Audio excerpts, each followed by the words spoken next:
பயணத்திலே மெயின் எனக்கு விளங்கிய மனிதநேயம் இறக்கல்ல, மனிதநேயம் எல்லாரோட மனசுக்குள்ளே புதஞ்சிருச்சு.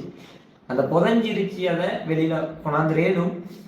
நாங்க சில வேலிகள் அமைச்சு நாங்க வாழ்ந்து கொண்டு இருச்சு, சில வேலிக்குள்ள மாத்திர நாங்க வாழ்ந்து கொண்டு இருச்சு. இல்லை இந்த வீடியோ நிறைய பிள்ளை பாக்கிடணும். நான் பிள்ளை இருந்துச்சு இல்லையே, உங்களோட ஆயுதாப்பனை சரியா பார்த்துக்கோங்க, உங்களோட குடும்பத்தோட சரியா இருந்துக்கோங்க, உங்களோட உறவுகளை எப்பவுமே தக்க வச்சுக்கோங்க. இல்லை அவங்க இல்லாம உங்களுக்கு ஒண்ணுமே செய்யலாம்.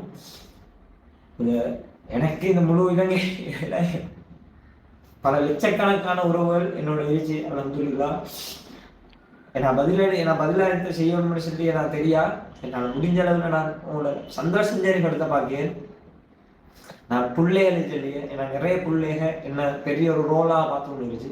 பிள்ளைகள் சொல்லி இருச்சி நேரம் சில உறவுகள்ல அருமை விலங்கு இல்லை, இல்லாத நேரம் தான் அந்த சில உறவுகள்ல அருமை விளங்கும். அது பிறகு அந்த அருமை விலங்கி உங்களுக்கு வேலையில் என்ன அவங்க கூட்டிருச்ச மாட்டாங்க. உங்களோட தாய் இருந்தே சரியா பார்த்துக்கோங்க. அவங்க கூட பிறந்தவங்க, உங்களோட உறவுகளை பிரிஞ்சு வாழாதீங்க, உறவுகளோட சேர்ந்து வாழுங்க. இந்த சந்தர்ப்பத்திலையும் உங்களோட கூடிருச்சு ஒருத்தரையும் கைவிட்டுற வேணும். அவங்க நண்பர்களாக இருச்சாலும், உங்களோட உறவுகளாக இருச்சாலும், உங்களுக்காக உள்ள உணர்ச்சியவங்களாக இருச்சாலும் ஒருத்தரையும் கைவிட்டுற வேணும். இந்த வீடியோல ஒரு எமோஷனலே ஆகப்படாதுன்னு சொல்லி தான் நான் இந்த வீடியோ ஆரம்பிச்சது. சந்தோஷம் எல்லார்கிட்ட உயிராக நினைச்சு என் உறவாக நினைச்சு என் நண்பர்களே, எல்லாருக்கும் சாந்தியும் சமாதானம் சுபிட்சமும் நீண்ட ஆயுளும் நோயற்ற வாழ்க்கையும் சிறந்த முறையில் உங்களுக்கு கிடைச்சோனும். குடும்ப உறவுகள் பிரிஞ்சிருந்தது சொன்னா நீங்க ஒன்று மட்டும் வாழுங்க. பிரிவினையால வாழ்ந்துட வேணாம். பிரிவண்டியது அது கஷ்டமானது. பிரிவினையிலே நீங்க இழந்துட வேணாம், சேர்ந்து வாழ பாருங்க. எவ்வளவு நிறைய பேர் அநேகமானவங்க பிரிஞ்சிருச்சு. உங்களுக்கு சில கட்டம் கடந்ததுக்கு பிறகு சிம்பலாச்சு போன பஸ் கையாட்டிவே இல்லை. சில அஷ்டம் கடந்தது பிறகு நீங்க அதிகமாக தாகத்துல இருச்சு நேரம் உங்களுக்கு ஒரு சின்ன ஒரு டம்ளருக்கு தண்ணி இருந்தா போதும். அந்த அதிகமான தாகத்துல அந்த சின்ன டம்ளர் தண்ணி உங்களுக்கு கிடைச்சாம கொஞ்சம் தூரத்துல ஒரு கிணறே கிடைச்சாலும், ஒரு தண்ணி குளமே கிடைச்சாலும், அந்த தண்ணியில அருமை இருச்சாலும் பிரிச்சி நேரம் எல்லாரையும் பார்த்துக்கோங்க. இல்லாத பிறகு கவலைப்பட்டு இன்ஷா அல்லாஹ் சந்திச்சோம். அஸ்ஸலாமு அலைக்கும். நான் நிறைய பேசிட்டேன். ஜஸாக்குமுல்லாஹ் ஹைரன். எல்லாரும் பிரார்த்தனை எல்லாம் செஞ்சுக்கோங்க.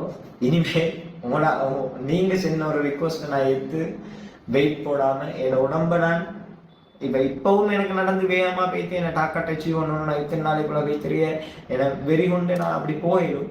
இப்போ நான் அப்படி போகாம இருக்கிறது நினைச்சு இப்போ நான் 17 நாள் முடிஞ்சிட்டு இன்னொரு 15 நாள் உங்களோட சந்தோஷமாக பயணிச்சோம் அப்படின்னு சொல்லி யோசனை. ஏன்னா இப்ப நிறைய பேர் எதிர்பார்த்து கொண்டு இருந்துச்சு அப்படின்னு சொன்னா இவன் ஆரோக்கியம் எப்படி இருக்குமோ, இவன் உடல்நிலைமை எப்படி இருக்குமோன்னு சொல்லி நிறைய பேர் கவலைப்படியே. என்றால் என்னை சந்திச்ச அத்தனை பேருமே முதலாவது இயக்கிய உங்களோட உடம்பு எப்படி ப்ரோ, உங்களோட கால் எப்படி ப்ரோ, நானா உங்களோட கால் சோமானானா, நானா உங்களோட உடம்பெல்லாம் நல்லமானானா, ஆனா நீங்க விண்டானா, நானா நீங்க சாப்பிட்டீங்களானா, எல்லாமே இப்படிதான். ஏன்னா உண்மையிலே I love you all. I love Sri Lanka. I love Sri Lanka people. I love humanity is the best everywhere. Sri Lanka humanity. இந்த பயணத்திலே மெயின் எனக்கு விளங்கிய மனிதநேயம் இறக்கல்ல, மனிதநேயம் எல்லாரோட மனசுக்குள்ளே புதஞ்சிருச்சு. அந்த புதஞ்சிருச்சு அதை வெளியில கொண்டாந்துரேனும். நாங்க சில வேலிகள் அமைச்சு நாங்க வாழ்ந்து கொண்டு இருச்சு, சில வேலிக்குள்ள மாத்திர நாங்க வாழ்ந்து கொண்டு இருச்சு. இல்லை இதை கடந்து நாங்க போகப்படாது, இதனால நிறுத்தப்படாது, அவன் எந்த நினைப்பானன், அவன் எந்த செல்லுவானன்.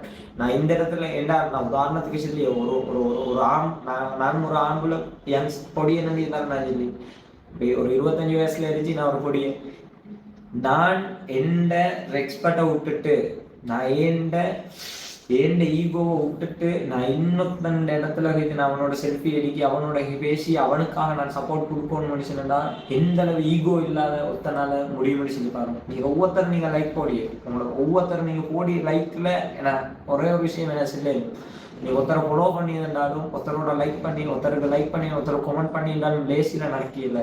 ஏன்னா நீங்க எல்லாரும் லைக் பண்ண போறதும் இல்லை. நீங்க எல்லாரும் லைக் பண்ணணும்னு மனுஷனா அவங்கள்ட்ட இருந்தாலும் ஒரு விஷயத்த கண்டிக்கும். நீங்க உங்களோட ஈகோவெல்லாம் விட்டு இறங்கி வந்துதான் நீங்க அந்த விஷயத்தை செய்தது. நீங்க அப்படி அந்த அளவுக்கு எனக்கு இப்படி ஒரு இதாக பாக்கியம் விஷயம் என்றால் சுபானம்தான் எல்லாம் படைச்ச நான்